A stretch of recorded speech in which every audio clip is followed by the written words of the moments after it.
మీ business ఏదైనా మీ ఊర్లో promotion చేయాలంటే అది సుమన్ టీవీతోనే సాధ్యం. ఇప్పుడే సంప్రదించండి.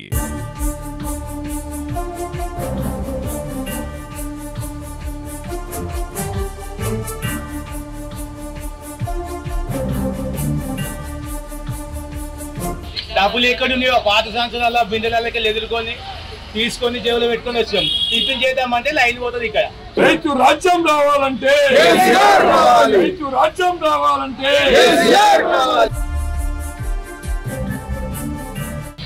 అందుబాటులో లేకపోవడం వల్ల రైతులు పొద్దున బ్రేక్ఫాస్ట్ కూడా చేయకుండా అంటే పక్కల నుండే లేచి మార్నింగ్ 4 గంటలకి లేచి పాస్ పుస్తకాలు తీసుకొని పట్లేరు షాపుల ముందర మహిళలు లైన్లో నిలబడి యూరియా సంచి కోసం వెయిటింగ్ చేయాల్సిన పరిస్థితి వచ్చింది.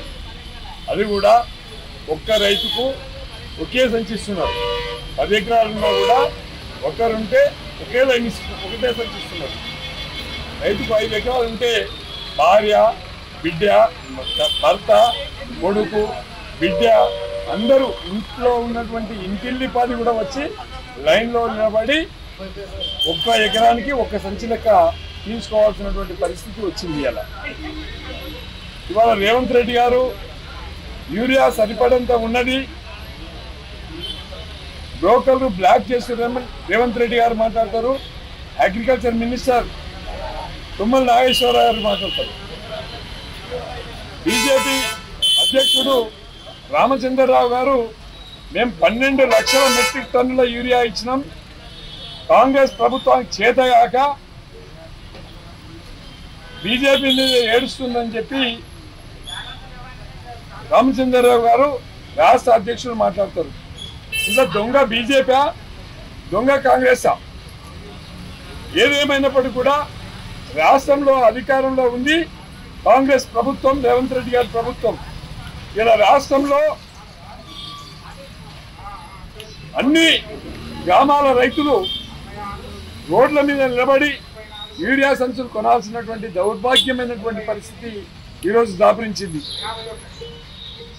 ప్రభుత్వం అట్టర్లీ ఫ్లాప్ గవర్నమెంట్ అని చెప్పి ఇప్పుడు తమ్ముడు చెప్తున్నాడు.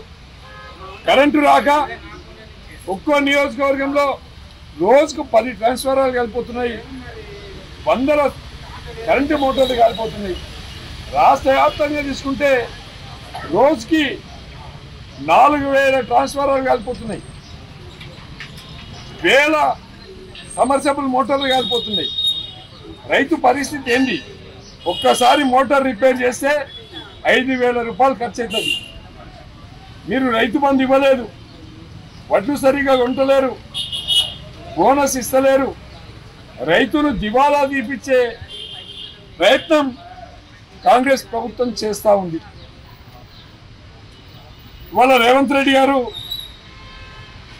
ఎంతసేపు అధికారం కోసం, అధికార తాపత్రయం కోసం మాట్లాడుతుండు.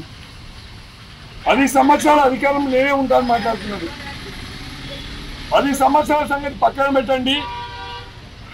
మా పార్టీ నుంచి వచ్చిన ఎమ్మెల్యేలు 10 మందిని సస్పెండ్ చేయండి. ప్రజలు ఎవరికి ఓట్లేస్తారో, ఎవరికి తీరు చెప్తారో తెలుసుకుందాం. అది కాకుండా ఇవాళ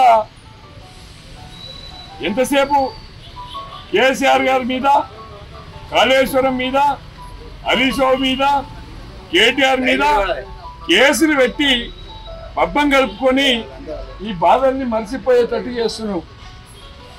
ఇవాళ 16 మంది ఎంపీలు, 8 మంది ఎంపీలు బీజేపీ వాళ్ళు ఉన్నారు, 8 మంది ఎంపీలు కాంగ్రెస్ వాళ్ళు ఉన్నారు. ఒక్క యూరియా సంచి దిక్కులేదు. ఇక్కడ 16 మందికి మీకు ఓట్లేసి గెలిపిస్తే కేసీఆర్ గారు కాదన్నందుకు ఇలా రోడ్ల మీద నిలబడాల్సినటువంటి పరిస్థితి దాపురించింది. కేసీఆర్ గారు 10 సంవత్సరాల అధికారంలో ఉంటే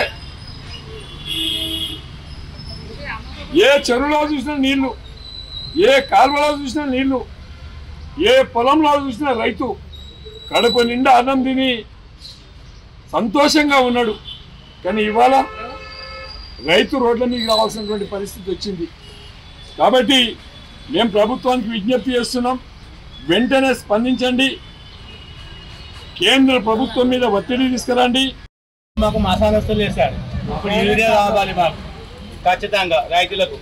ఇప్పుడు పొద్దున లేచి మేము అన్నం తినలేదు, ఏం తినలేదు. డబ్బులు ఎక్కడున్నాయో పాత సంవత్సరాల బిందెలకి ఎదుర్కొని తీసుకొని జేబులో పెట్టుకొని వచ్చాం. టిఫిన్ చేద్దామంటే లైన్ పోతుంది. ఇక్కడ ఒక్క టిఫిన్ సెంటర్కి పోయి అన్నం తినొద్దామంటే మా పరిస్థితి ఏముందంటే ఇక లైన్ బ్రేక్ అయిపోతుంది.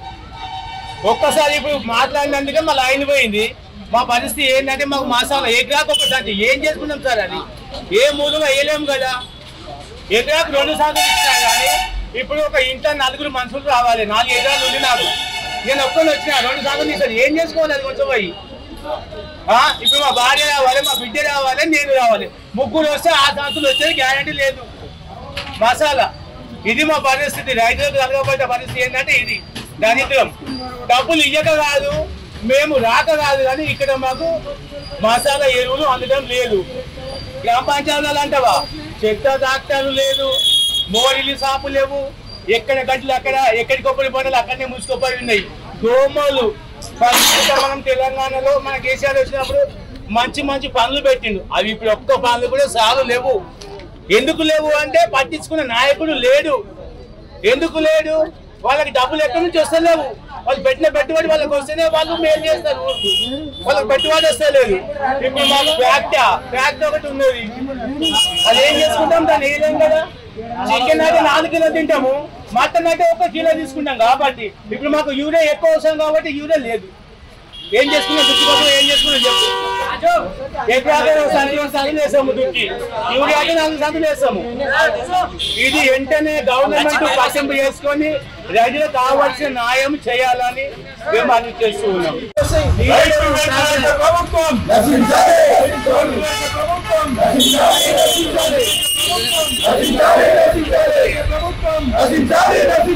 అడిగినంత యూరియా